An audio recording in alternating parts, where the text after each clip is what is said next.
Is there a strategy that'll help you grow your company faster? CEO Sales Strategies is an investigative business podcast for entrepreneurial people who never stop asking questions. Highly acclaimed sales revenue growth expert Doug C. Brown interviews CEOs, business owners, and professionals who serve them to uncover and share actionable tips and methods behind their bulletproof sales strategies. Topics covered on the show include their failures, struggles, secrets, and processes that help them succeed in selling millions to billions of dollars of their products and services, all with the sole aim of helping you grow your business. If you are eager to know the most effective sales secrets from the A players of the game, then the CEO Sales Strategies podcast is certainly the place to be. Hey everyone, this is Doug C. Brown with the CEO Sales Strategies podcast, bringing you another great episode with an amazing guest. Her name is Dawn Shuler, and she is an expert in, I'm going to say, people and organizations and creating culture. And we're going to talk today about toxic people and non-conforming or non-engaged people and how to build teams and what to do and what not to do in order for you to get higher productivity. Dawn owns a company called the Shuler Group LLC. It's at the shulergroupllc.com. And well, I really think you're going to enjoy this. So let's go talk to Dawn right now. Here we go. Dawn, welcome to the CEO Sales Strategies podcast, and thanks for being here. I really appreciate it. Doug, I am so excited to be here with you. We've had some great conversations in the past, and I know today is going to be no different. Thanks. So we're going to talk today about building people, building teams, and talking about those toxic people and the non-engaged people, and what kind of loss of productivity that a company actually has, whether it's in their company in general or just people who are selling. Right, on the same side and working in teams. So let's talk about building teams. Your company is an expert in this area of culture, people, things of that nature. And what is a good team or a great team versus the kind of an average team? Like, what separates the two of them? Could you give people a kind of an idea on that? Sure. It's a very broad concept covering a whole lot of areas, right? So what makes a good team? It could be, at a very base level, they work well together. Okay, well, let's break that down. Why do they work well together? Is it culture? Is it strengths? They're getting to use their strengths and work in their zone of genius. Is it that they're all collaborative, and that collaborative, innovative nature is very much encouraged in the organization? Is it that they're productive? Wow, what a concept, right? Being productive as opposed to non-productive. And so there's all these different places that we can kind of start to pull back the layers and look at what does that mean. So is it a good idea when you're building a team to start with the end in mind? What am I really looking for on this team? Boy, that's a great question. Where we start with our clients is, who do you have, right? What are their particular strengths? It's that whole, are you going to try to shove, a square peg into a round hole or vice versa? Or do you say, here's what we have, how can we maximize those?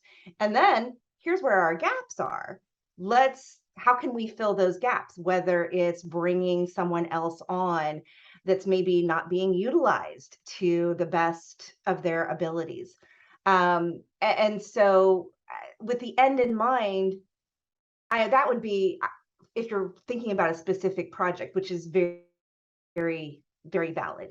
But in general, teams work together on project after project after project, or their tasks or initiatives, whatever it might be. So we like to step back and take more of that holistic, kind of the long game approach. Yeah, I don't think I asked the question correctly, because you're right. Projects, people work on multiple projects, right? Teams work on multiple projects. Let's say I'm building a team, because I know there are people here going, okay, I've got a team. They're a little messed up, like most teams. Or, I got a great team, but I want an ultra great team, right?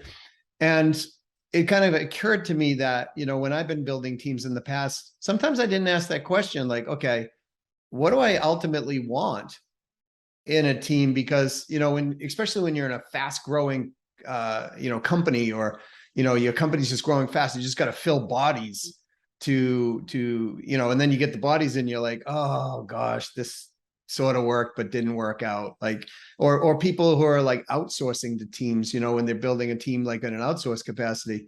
What occurred to me was, maybe I never really stepped back and said, okay, what's the big picture play here of building a team? And that's why I asked the questions, and that question in the manner that I asked. So I guess the question that I'll reform is, if I'm starting from zero, scratch, if you will, and I want to build up a team, let's say I want to build up, I don't know, whatever team, a sales team in my capacity, right? Should I step back and say, okay, what's the grand mission of this sales team or this software team or this whatever? I mean, it seems logical, but to me, but I don't think a lot of people do it. So that's why I'm asking the question. Sure. So I think one place to start, and leaders need to do this anyway, and many leaders don't, is what's that vision? What's that strategic plan? And sure, there can be quarterly goals, going back to your example of the sales team. There may be quotas that they have to meet, quarterly revenue goals, those kinds of things. And that helps with that strategic plan. Well, what's a strategic plan? Is it a percentage of growth over X number of years? What's the succession planning? Is it, we're building this to be here 100 years from now, or to give it to my sons and daughters to take over? So there is that bigger picture. But of course, I think when it comes down to it, there is that bottom line goal. We want to be profitable, right? What does that look like? But we want to be profitable. I think too often the problem comes in when, and it's easy to do, is let's look at, what do we need? Well, we need someone who has great sales skills or experience. And so you're looking at someone's resume, they have highlighted all these great things they've done, you bring them in, but it doesn't work. And I think this is getting to the heart of your bigger question. And it's because there's more to what a person can do or does. It is about that fit and the culture and how they're all going to work together. So does that help? Yeah, it really does. It answers where the you were bigger, thinking? yeah, because I mean, the culture point is very important for people. I think this is another thing that people don't really give consideration to. Now, the greatest companies who have built the great teams that I've seen absolutely look at culture, right? Do they fit? Because you could have the greatest sales closer in the world, but they could be the most disruptive person to the organization, right? Exactly.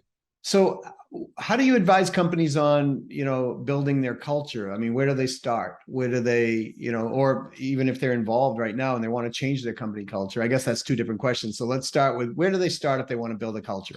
So one of the things we tell our clients and the world in general is, your organization has a culture. It may not be the one you intended, Right. but there's a culture there. And so it's stepping back and taking that look. Well, what is the culture? And in some organizations, what the leader thinks the culture is usually based on what he or she wants. Oh, we're a we're like family, or we all work toward a common goal, because that's what the leader wants. But when you come down to it, is that really the culture you have? And not to you be self-promotive, but that's what our company climate inventory does, right? Like, it's from the employee's point of view. They're going to tell you what's going on. And whether you use a tool like that, or you just decide we're going to care about culture, and you start having those conversations at all levels in an organization, from leadership to, the people on the front lines. What do you want? We've got the great resignation going on, and some people believe in it and some people don't, and some people say, well, too bad, they should just be happy to work. But at a base level, what do people want? And not just now during what's been happening over the last couple of years, but these are questions people should have been asking for 100 years. What do you want out of life and your job and this company, this organization? So you're saying that we should start with our lives first, like what kind of life we want first, and build a business around that, and build a culture around that? Is that what I'm hearing, or is it something different? I would say it's sort of that, but a little different. It's, I have a dragon in my background, an 8-foot stuffed dragon, and it's to remind myself and others that you have humans working in your organization, and we shouldn't just shut who we are off and come to work, even if it's remote work. It's we are people. And I think the best organizations, the most successful companies are the ones who recognize they have humans working for them and they don't ignore the human side. So it's what kind of culture do we want? My culture tends to be, and my organization tends to be quirky, and I want to know the real you, even those quirky pieces. Right. The fact that you love purple or Shenandoah National Park is one of your favorite places to go to. Like, I want to know you as a human. So you have that, here's what's the culture that I want. And then you need the fit. Somebody who's very straight-laced and buttoned up is not going to fit in a culture like that. They may be great at what they do, but they're not going to fit. And so it's what's the culture that we want and who's the person behind the skills and the abilities. Well, that makes a lot of sense. So it's kind of like, let's say we're a hospital, for example, and we have, and we're promoting how client focused and comfortable we make people feel, and then we have bring in doctors who, or nurse, or other technicians who are just a little abrasive or a lot abrasive with their personality and people. So that's where I find that you'll find a lot of customer reviews that are in the negative, right? So, and it can be down to we had this happen. So we went to an Italian restaurant and we were all excited because the Italian food there is really good. And we went there and they were having some challenges with their people. So they were hiring new people, and the person that was the server was just didn't care. Like it was very obvious from the beginning that that person was there to collect the money for the job. And so we're waiting like 40 minutes for our meal to come out, like the initial meal, like salad, right? They come out. We're like, hey, and so she's like, oh, I'm busy, and she's doing that thing. So I pulled someone else aside and I said, can you help us? I mean, I like this restaurant. I've been here several times. And, we got this person that's there, and she goes, oh, I'm sorry you have her. If, if I could, I would throw her out the door today. She's a hassle to work with. She's no fun. She's no this, and she's just going off on this, right? And I'm sitting here going, why am I in this restaurant? But I've been to this restaurant several times. So the culture that I initially came into, they brought somebody in who didn't fit that culture. And quite frankly, I've never been back to that restaurant again. And so what I'm hearing you say is when you create a culture, make sure there's a fit for the people coming in. They could be the most talented, like in this case, the lady wasn't, but they could be the most talented server on the planet, right? But they make people feel terrible, and that's not the way people want to feel when they're going out to a family dinner. They want to, have bonding and feelings. So if we have a manufacturing company and our culture is we're on time every day, every time, no person left behind, and we hire somebody that doesn't have that particular fit, and they let the client sit for 15 days and their machines are down, let's say, that's not going to be a good cultural fit, nor will it turn out to be a really good opportunity for referrals or additional business or anything. Am I getting this right? Oh, you absolutely are. Gosh, I have so many things I could say, because that whole, the manufacturing example, on time, good customer service, take care of the customer. My question would be to that company, do you communicate that to your employees? Is that something that you say, this is part of our value, this is part of why our customers choose us, because we're on time, we take care of them, etc. And so that there's a question, do you communicate that? The next question would be, so when you're hiring someone, do you communicate that? One of our values is that we are on time, we take care of the customer. Hey person, what's your take on that? Right. And how would you help us do that even better? you could ask that of a frontline assembly line worker all the way up to, a VP of whatever. Ask those questions beyond oh, I'm looking at your resume and it looks like you have 15 years of experience in manufacturing. Great, let's hire you. That, I think, is the mistake that a lot of organizations make. So I think I'd like to add something to that, which is, let's test it before we hire them, right? So, like you said, you're talking to the person. If we test them before that, we can actually figure out whether or not they do. I loved what Zappos, I don't know if they still do it, but they were known for, high quality customer service and all that stuff. And they used to hire people and then they'd start them at the out in the warehouse and bring them all the way through, even if they were going to be a president of sales or something, right? They'd start them there, then they'd get them all the way through and they get them to the place, and then they would offer them a buyout to leave the company.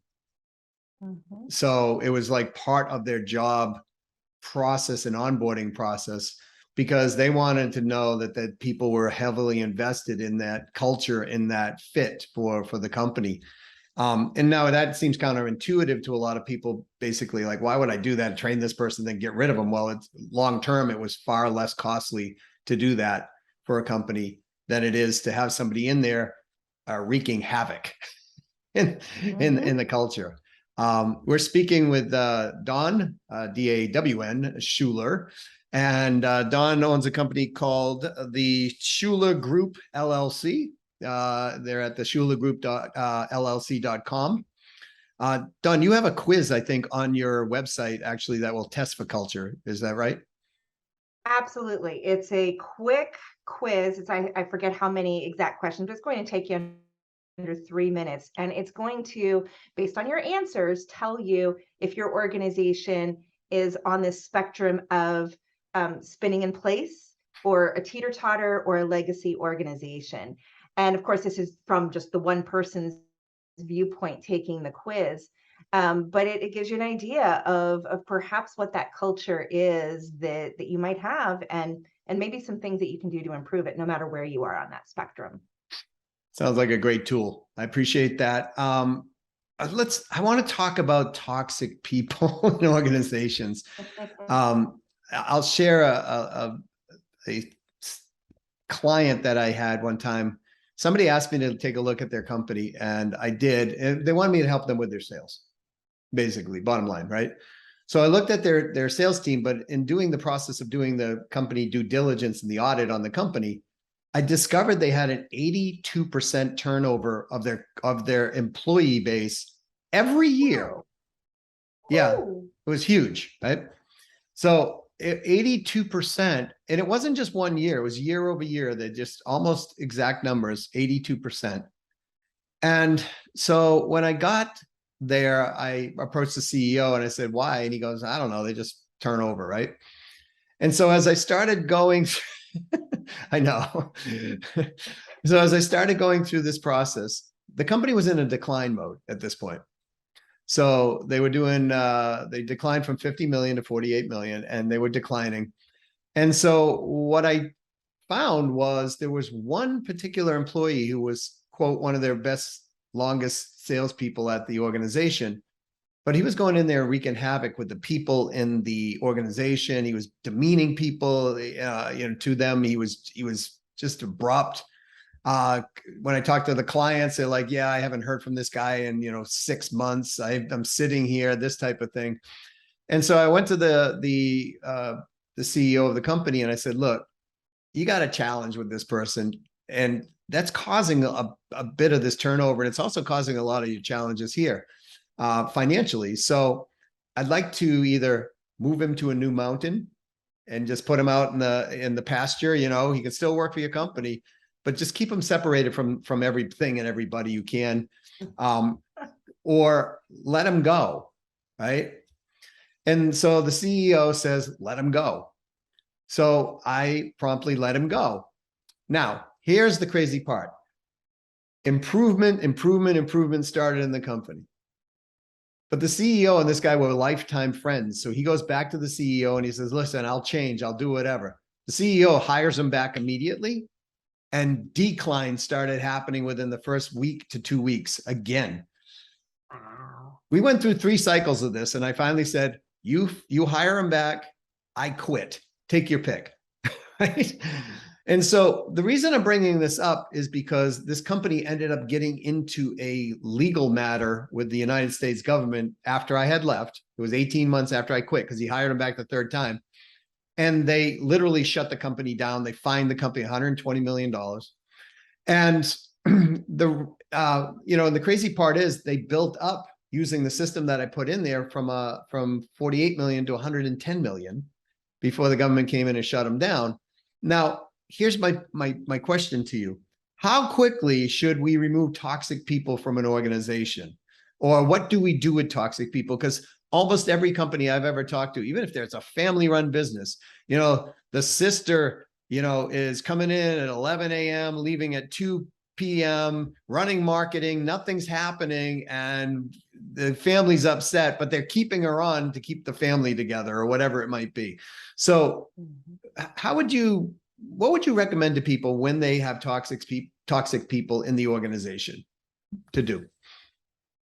This is going to sound heartless, but get rid of them immediately. Do not pass go straight to getting rid of them, because I mean, you have a great example. They're not going to really change. And it's not because they're a bad person. It's because there's not a fit for all sorts of reasons, but there's just not a fit.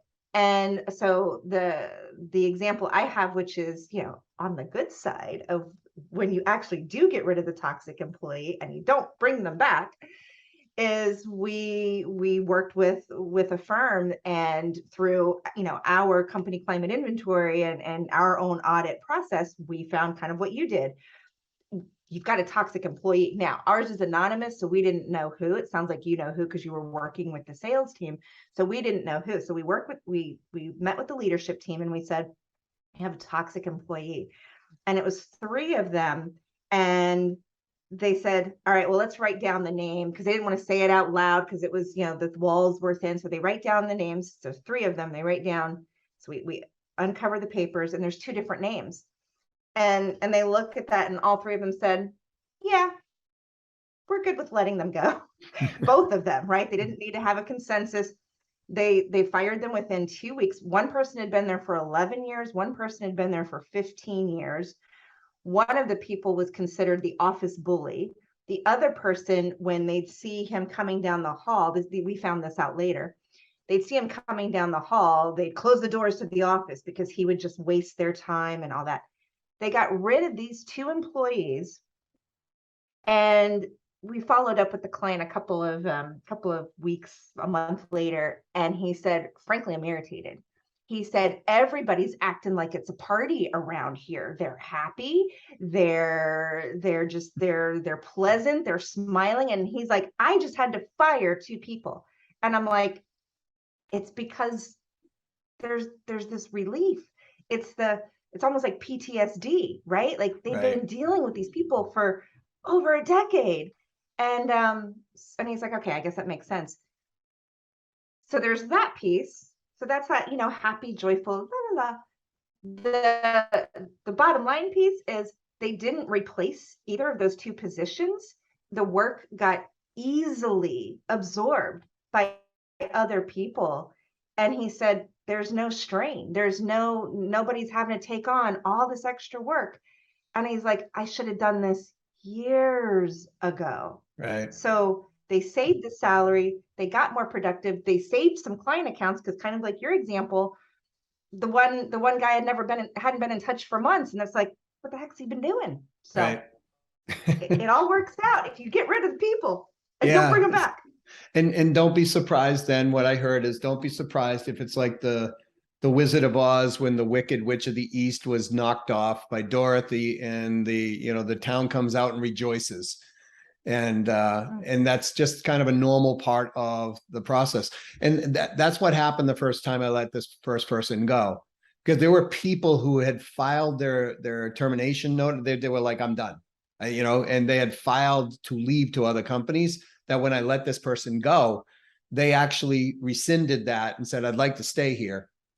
if we're gonna change the culture, because I had to go in and also explain what we were doing once I fired this person. I'm like, look, we're rebuilding this. And they said, I'll stick around. I've been here for 2 years. I just couldn't take it anymore. Right. That type of thing.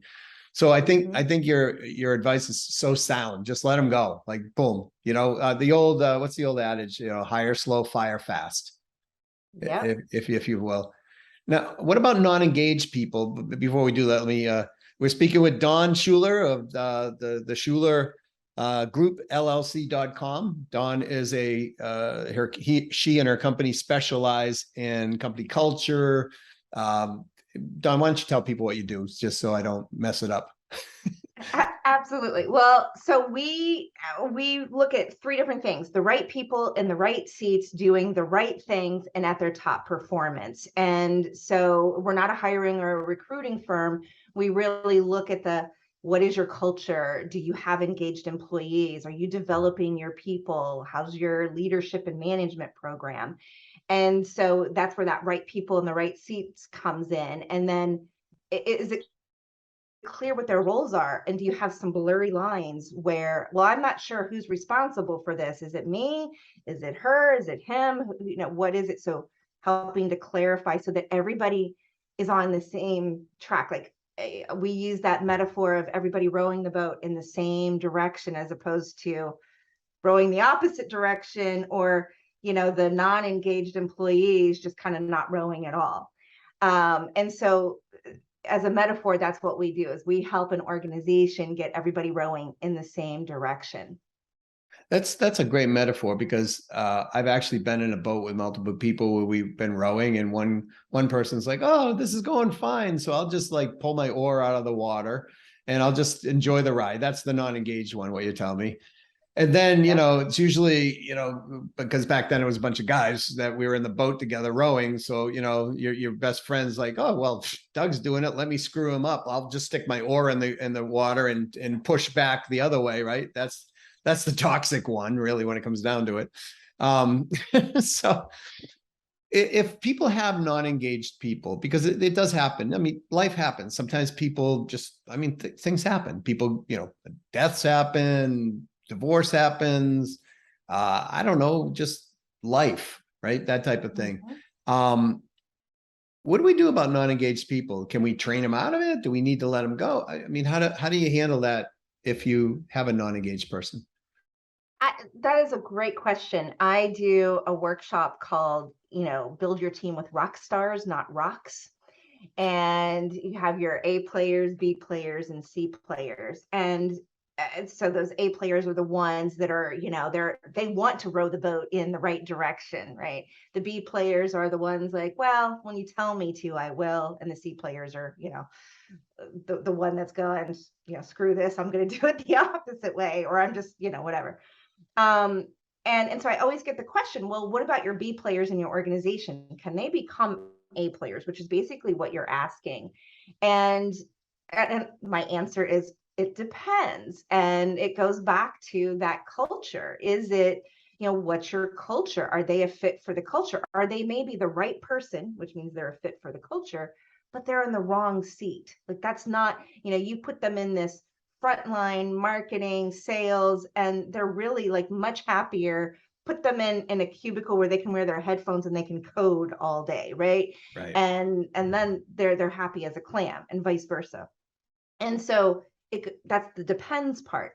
Or is it that they're just for lots of reasons? Yeah, I have some people say, people just gotten lazier. They don't want to work, especially this young generation and whatever.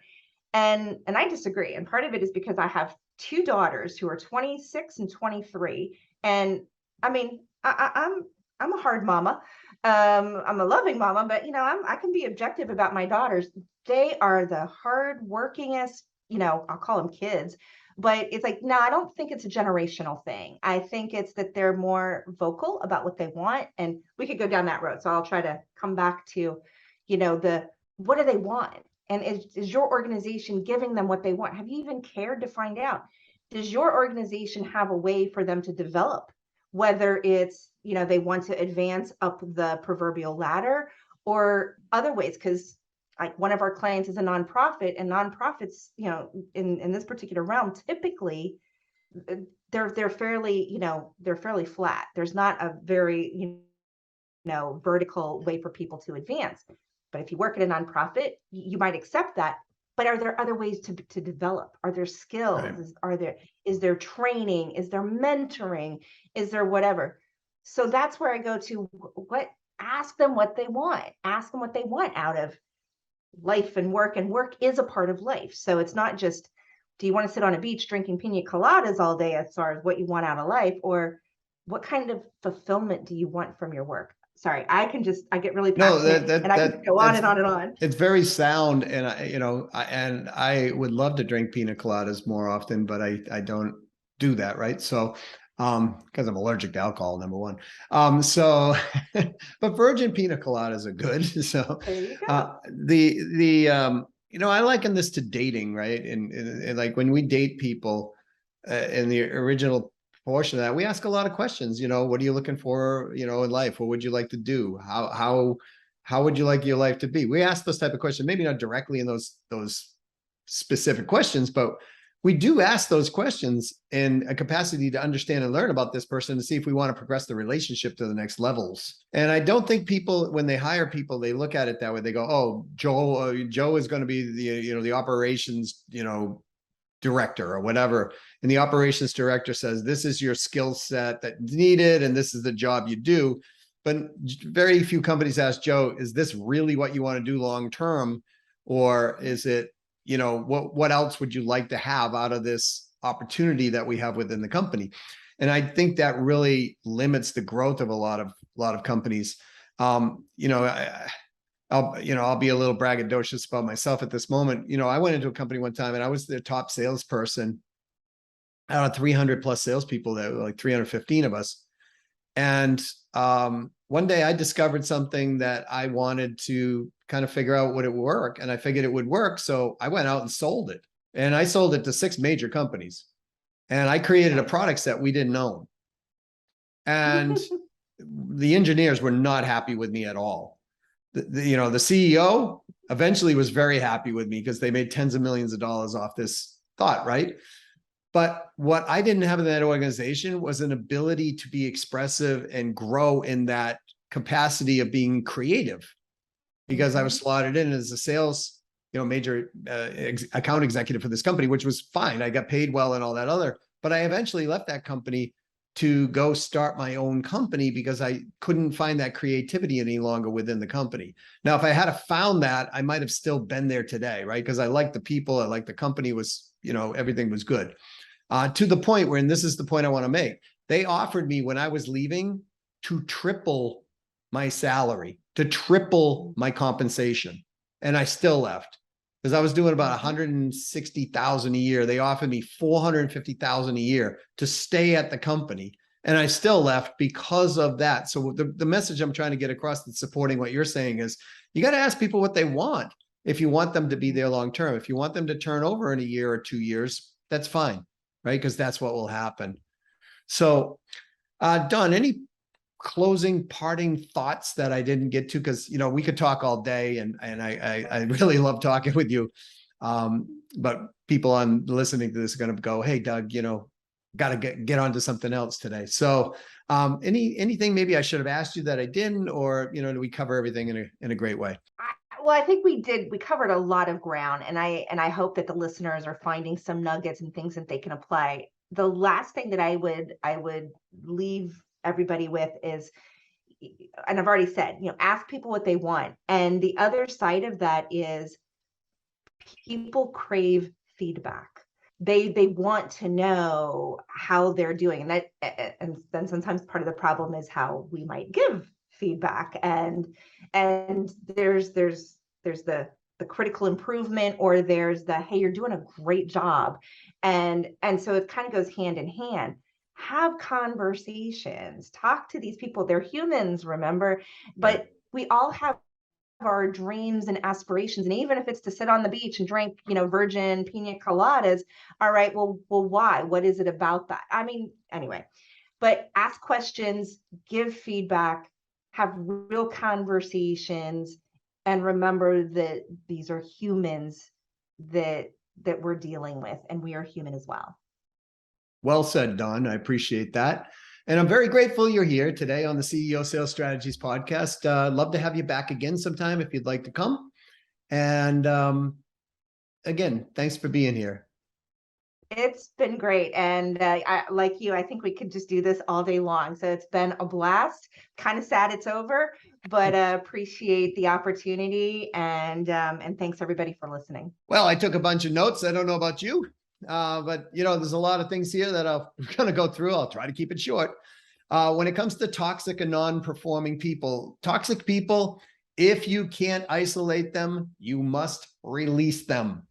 It's for the better of the organization. Quite frankly, it's the better for them as well, because if they're kind of not living life at their own full potential, and you keep them on, and you're bringing them forth to be able to do that, well, guess what? You know what?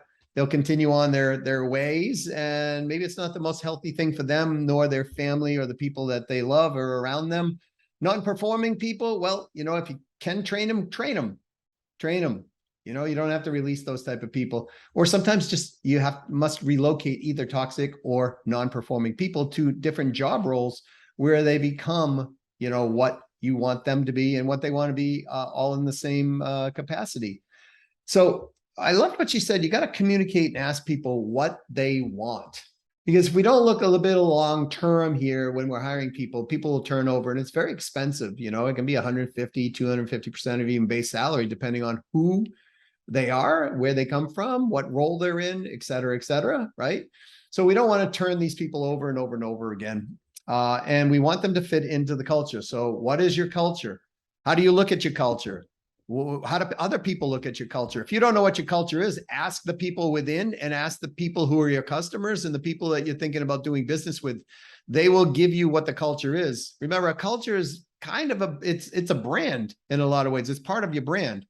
And that brand is, what's there when you're not, and people are thinking about you. So if you love the subject matter and you want to hear more about certain subject matter, and you think it would be great for a particular episode, reach out to us at youmatter@ceosalesstrategies.com. That's YOUMATTER, because you do matter to us. If you think you'd be a great guest on this podcast, and you have something to bring, let us know what it is. We'll be happy to review both and figure out, hey, will it work? If so, we'll invite you on. We'll have a great podcast together.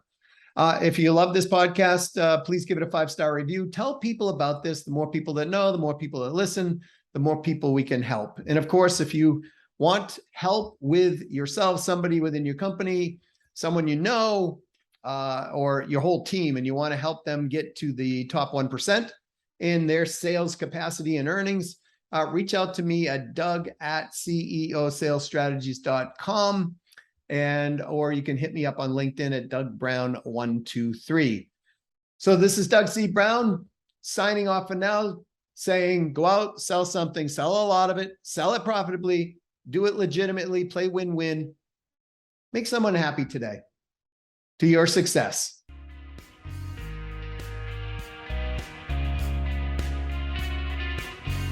Thank you for listening to another episode of the CEO Sales Strategies Podcast. What is something that you learned that you could act on today? Don't forget to schedule it now, or it may never get forward momentum. If you find our content valuable, please leave a favorable review and let us know what you liked. Please also share this with others if the content will help them. For our show notes, other episodes, and more interesting content and resources, please visit ceosalesstrategiespodcast.com. See you soon, and to your continued success.